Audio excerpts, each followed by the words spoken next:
And why are they parked in front of the mall? Oh, man, that's what I want to know. What are y'all doing here? We just saw. I just want to know. I want to know what y'all are doing here. Step outside.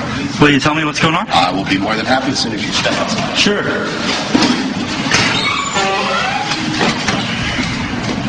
Is there a reason you're doing that? We just saw the FEMA cam, and I thought y'all were part of the. Is there some sort of emergency, or what's going on? Been shut down. Or not the mall. The store had already been shut down. But is there some reason why FEMA's here, though? in case Ike hits. Ike? Dude, you're just a security guard. I'm a security guard. Don't I'm sorry. We're part of an organization that is just making sure everybody understands what's going on these days. I don't understand why y'all are here, though. I still didn't explain why y'all are here. I'm going to, okay? Just don't step So what kind of operations are going on inside? Just tell me what kind of operations are going on inside. They built the temporary detention center. It was about 780 beds that have really made a difference. We still have a long road ahead of us, but FEMA's going to stick with us, and I know we'll make it. It's a $37 million facility. It was built in Indiana. It was modeled off of a modern facility in Michigan. It originally was designed in the States and brought down here in sections, so we put it together like one big Lego piece.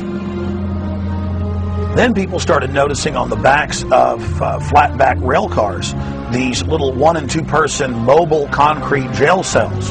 And those indeed have been manufactured by the tens of thousands and purchased by the federal government and local governments.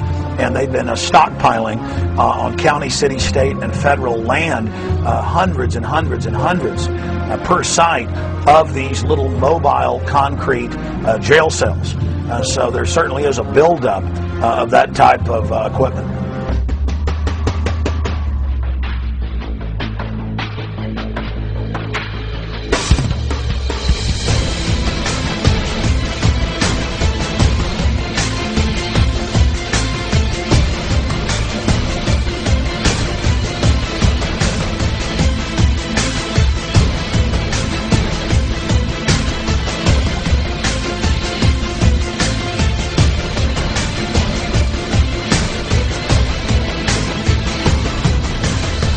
Several years ago, the military issued a challenge to create a faster and better razor tape.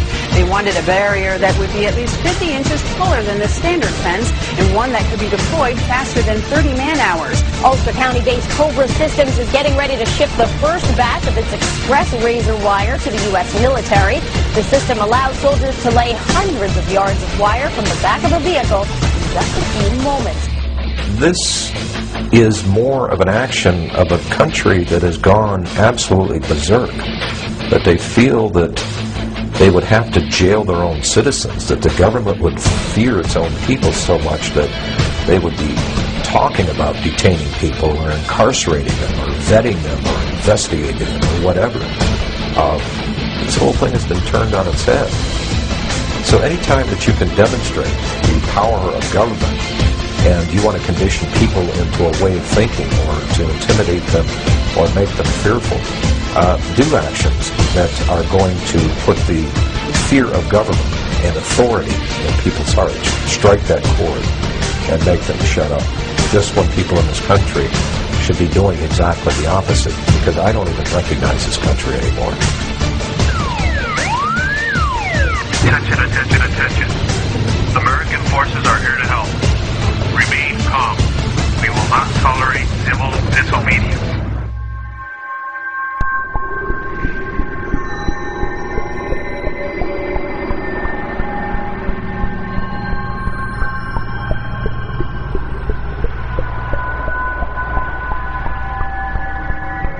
Military Occupational Specialty, Internment Resettlement Specialist.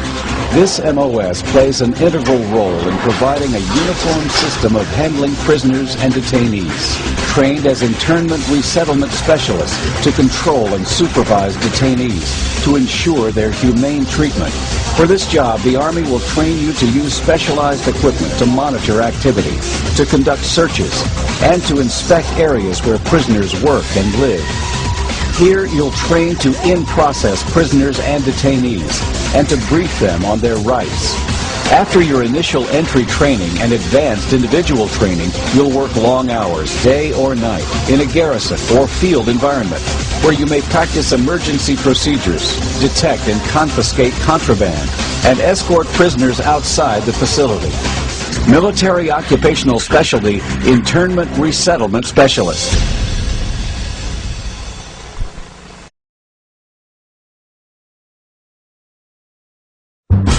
The burden of service has fallen almost exclusively onto the backs of our military. And that's why I won't just ask for your vote as a candidate.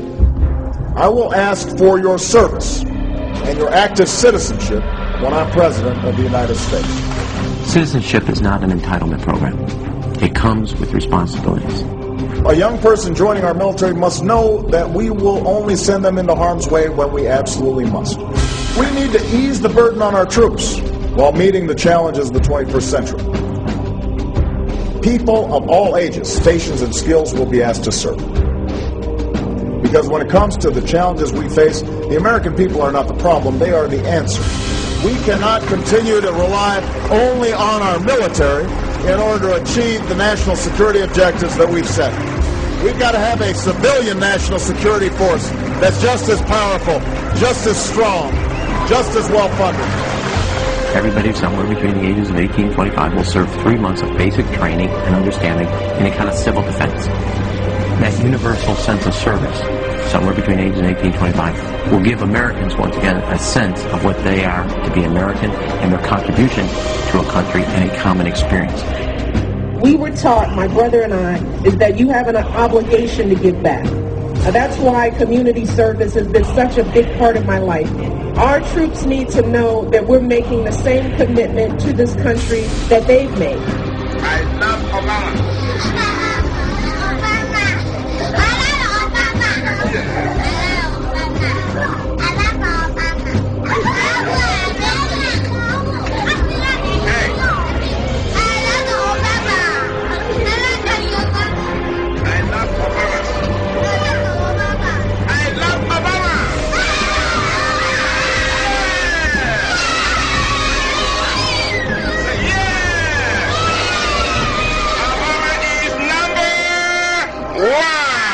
We're gonna spread happiness. We're gonna spread freedom. Obama's gonna change it. Obama's gonna lead 'em.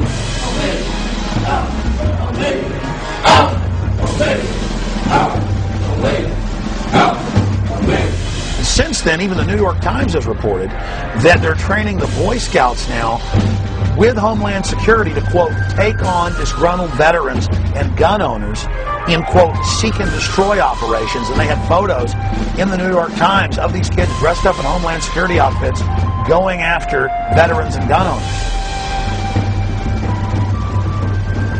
Stalin said, give me somebody before age 7, I can turn them into anything I want. So that's why there's this push. Get the kids into the school system. Get them to not follow evidence. Get them to only do as they're told. Get them to be little robots. Get them to think it's normal to march up in lines and act like little soldiers and so forth. And then later in life, they'll never know the difference. Everybody has to get rid of the idea that they're an individual. They have to understand that we all have to work in the group for the collective, for the good of the whole. Not for the good of your child or for the good of the teacher, for the good of the whole. If you have to give up some of your most cherished beliefs, and that they have to train you to give these up, because it's going to be for the good of the whole, you give it up. What this legislation does then is to help harness this patriotism and connect deeds to needs. We cannot continue to rely only on our military in order to achieve the national security objectives that we've set. We've got to have a civilian national security force that's just as powerful, just as strong, just as well-funded.